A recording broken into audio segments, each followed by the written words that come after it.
Welcome back, everyone. Today's video is a recap of two chapters we've already covered, perfect competition and monopoly, and how these two market structures compare. Let's begin with the big picture. Perfectly competitive markets have many buyers and sellers, each too small to affect price. A monopoly has one seller who controls the entire market. In competition, firms are price takers. They simply accept the market price. A monopoly, by contrast, is a price maker, choosing both its price and output level. In perfect competition, the firm faces a horizontal demand curve at the market price. A monopoly faces the market demand curve, which slopes downward. That downward sloping demand curve is important because it means a monopoly's marginal revenue is less than price, unlike competitive firms where P equals MR. Competitive firms maximize profit where P equals MC, but monopolies maximize profit where MR equals MC, and then charge a price above marginal cost. Here's your first question.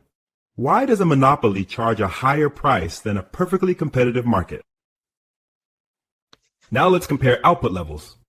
Competitive markets produce the efficient quantity, where price equals marginal cost. Monopolies produce less than the efficient level. That reduced output creates deadweight loss, which we've already discussed. Lost gains from trade that would occur in a competitive market. In terms of long-run outcomes, competitive firms earn zero economic profit, because free entry and exit push profits toward normal levels. Monopolies, however, maintain positive economic profits in the long run because of barriers to entry such as resources, government regulation, or natural cost advantages. These barriers prevent new firms from entering the market and driving down prices the way they would in competition.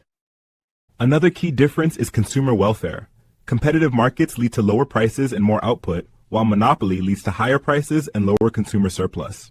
Society's perspective, competition is typically more efficient, but some monopolies, like natural monopolies, can be efficient when costs decline with scale. Because monopolies restrict output, governments often consider policies like antitrust, price regulation, or encouraging market entry.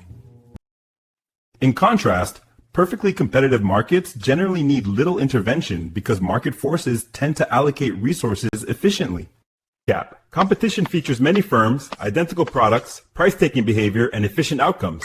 Monopoly involves one firm, unique control, price setting, and inefficient outcomes. Second question. What is one major reason competitive markets achieve efficiency while monopolies do not?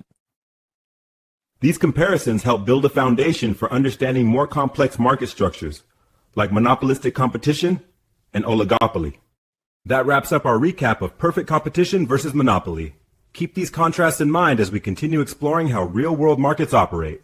See you next time.